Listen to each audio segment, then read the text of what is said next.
Welcome to Dave's Cooking Show. And for you today, we have spaghetti a la Philly. All right, first thing you want to do is grab a pound to a pound and a half of ground beef, and you just want to cook that up. Cook, drain, season, salt, and pepper. You know what to do. Okay, I've got my burger drained. And in the pot, I have 8 ounces of cream cheese. Then we want to add 2 24-ounce cans of tomato sauce.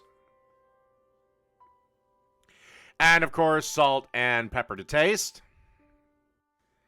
And then you just want to give this a stir around till everything is mixed together.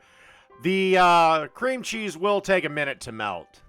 So just give it some time, let it come up to temp. Now that the cheese is kind of on its way to being melted, you want to add about 2 teaspoons of basil. And then you want to add 2 teaspoons of Italian seasoning.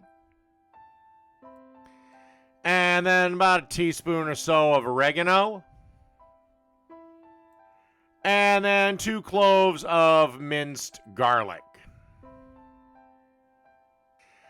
And then you just want to give this a stir and then just kind of simmer it over a low to medium-low heat. Let the flavors incorporate with one another.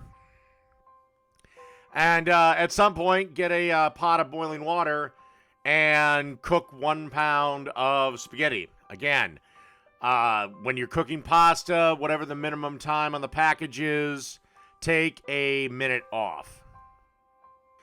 After a couple of minutes, it's time to add our ground beef back in. And then, again, just let everything sit there and get to know one another. And I did a whoopsie and forgot to film dumping the pasta in and mixing it around, but I think you guys know how to do that. And anyway, it's basically ready for serving. Top with freshly grated Parmesan or pepper if you like. And that's spaghetti a la Philly. Done.